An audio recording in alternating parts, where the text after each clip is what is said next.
So welcome to my channel পেট চর্চা। তো তোমরা দেখতে পাচ্ছ এখন তেজা বসে আছে এখানে ওয়েট করে, দেখো আবার ওখানে গিয়ে বসে পড়লো। এই বসে থাকার অর্থ অন্য, কিন্তু সাধারণত এরকম বসে থাকে না, এত শান্তশিষ্ট ছেলেও নয়। ও বসে আছে কারণ জানে ওর জন্য খাবার আসছে, সেই জন্য এরকম বসে আছে। কিরে তেজা, খাবার আসছে বুঝতে পারছিস তুই? হ্যাঁ, ওই জন্য চুপ করে অপেক্ষা করছে কখন খাবার আসবে। কিরে এই হনুমান, তাকা এদিকে। আসবে আসবে, দাঁড়া ওয়েট কর। নাহলে সাধারণত এরকমও চুপ করে বসে থাকার ছেলে নয়, কিন্তু এদিক ওদিক ঘুরে বেড়াবে, গায়ের উপর নাচানাচি করবে। দেখো আবার বসে পড়েছে চুপ করে। এখন ও কান দিয়ে শুনছে কতটা খাবারের রেডি হলো, তো জানে সব। এখন খাবারটা এই আসছে। চলো চলো চলো, দিচ্ছে খেতে। সিট ডাউন, অলরেডি হয়ে গেছে। আচ্ছা, গরম আছে একটু, খাবারটা একটু গরম আছে তাই ঠান্ডা করা হচ্ছে। আর দেখো এনার অবস্থা দেখো। আরে দেবে, একটু ঠান্ডা হোক, দাঁড়া। তাকিয়ে বসে আছে খাওয়ারের অপেক্ষায়। এবার খাগাচ্ছে, বলছে কেন আসছে না এখনো।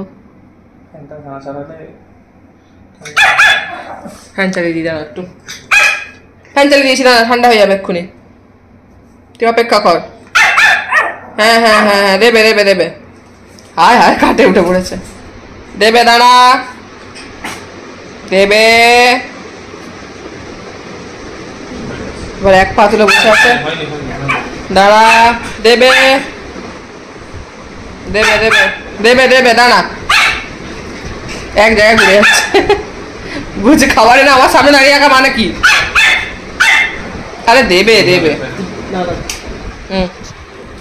দাও খাওয়া দাওয়া। সিট ডাউন করেই আছে তেজা।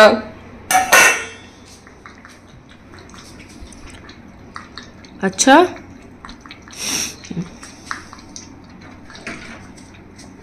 এই খাওয়ারের অপেক্ষায় বসে থাকে তেজা। ব্যাস, এরপর রাত্রে টানা ঘুম, লম্বা ঘুম দেবে। প্রথম প্রথম কিন্তু তেজা ঘুমোতে চাইতো না। তোমাদেরকে একটা কথা জানিয়ে রাখি এখন থেকে, প্রথম প্রথম যখন তেজাকে আমি এনেছিলাম, ও কিন্তু রাত্রেবেলা মাঝরাতে উঠে চেঁচাতো, ঘেগাতো, কাঁদতো। তো আমাদেরকে উঠে হচ্ছে ওকে মানে কি বলবো, টয়লেট করাতে হতো, তারপরে একটু আদর করতে হতো, একটু মানে হাত বুলিয়ে টুলিয়ে আবার ঘুমোতো। মানে প্রায় আধ ঘন্টা 1 ঘন্টা জ্বালাতো। বেশিরভাগটাই আমার ভাই ওকে সামলেছে এই পিরিয়ডটায়। বাট এখন কিন্তু তেজার একদম অভ্যাস হয়ে গেছে রাত্রেবেলা ঘুমোনো। লাইট অফ করে দিলে আমরা ঘুমিয়ে পড়লে ও ঘুমিয়ে পড়ে। মানে আমার ভাই যদি এখানে ঘুমিয়ে পড়ে, ও খুব সুন্দর ওই ক্রেটের মধ্যে ঘুমিয়ে পড়ে ওইখানে। ওকে কিন্তু আমরা ক্রেটে ঘুমানোর অভ্যাস করাচ্ছি, তার কারণ মানে পরবর্তীকালে এটা আমাদের জন্য খুবই ভালো। কারণ কি, আমরা চাই না আমরা কোথাও গেলে ওকে ক্রেট ছাড়া অন্য কোথাও রেখে যেতে, কারণ কি কোনো বিপদ আপদ হয়ে যেতে পারে। আমি অনেকের কাছ থেকে শুনেছি, অনেক শুনে অনেক কিছু জেনে তারপরে আমি এই ডিসিশন নিয়েছি। ওর জন্য একটা বেড কেনা হয়েছে ঠিক কথা, কিন্তু বেডটায় ও ঘুমোয় না, ও খেলাধুলো করে। এবারে দুপুরে একটু ছাড়া থাকলো, মানে দুপুরে ছাড়া থাকে বা সকাল থেকে যখন ছাড়া থাকে তখন যদি ঘুমায় সেটা ঠিক আছে, আলাদা কথা। কিন্তু রাত্রিবেলা কিন্তু আমি ওকে ক্রেটেই ঘুম পাড়াই। আর ক্রেটে থাকার অভ্যাসটাও থাকা দরকার, কারণ আমি যখন ধরো কোথাও বাইরে যাব, আমরা ঘুরতে টুরতে, তখন যখন আমরা ওকে কোথাও রেখে যাব, তখন কিন্তু ক্রেটে খুব সহজেই থাকতে পারবে।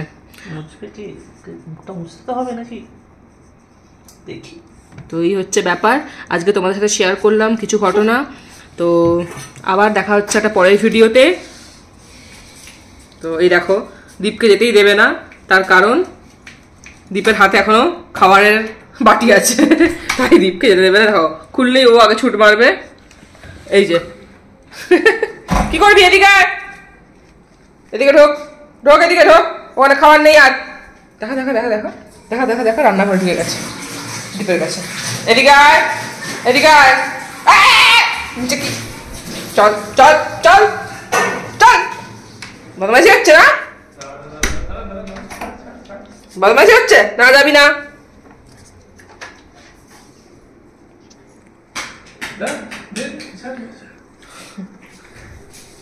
দেখ রে, দীপ ওখানে নাচানাচি করছে, দেখতে পাচ্ছিস না? এইটা হচ্ছে খাওয়ার পর ওর খেলা। এই যে এইদিকে আসার সময় তেজাকে দীপ ছোটাবে, আর ওইদিকে দীপকে তেজা ছোটাবে। আমার সাথে এরকম খেলে। একটু আফটার ডিনার ওয়ার্ক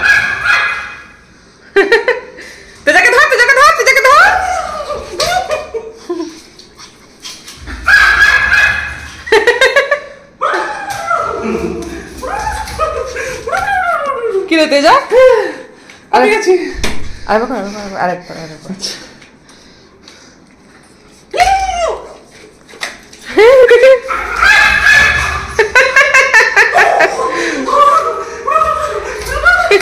ও কিন্তু ছুটে আসার সময়, ঘুরে আসার সময় কিন্তু বোঝে যে আমাকে ছুটাচ্ছে, তাই না? বুঝতে পারছিলাম যে এটার মধ্যে প্রবলেম হতো। তবে ছুটে আসার সময় কিন্তু ও বুঝতে পারে যে আমাকেই ছুটাবে এবারে, তাই না? পায়ে লেগে গেল, পায়ে লেগে গেল। তুমি কি করলে? পায়ে লেগে গেল। কি করছিস? আর তুই বল দীপ, এত ছোট তবু এনার্জি কেমন দেখ? আমরা পারি না ওর সাথে দৌড়ে।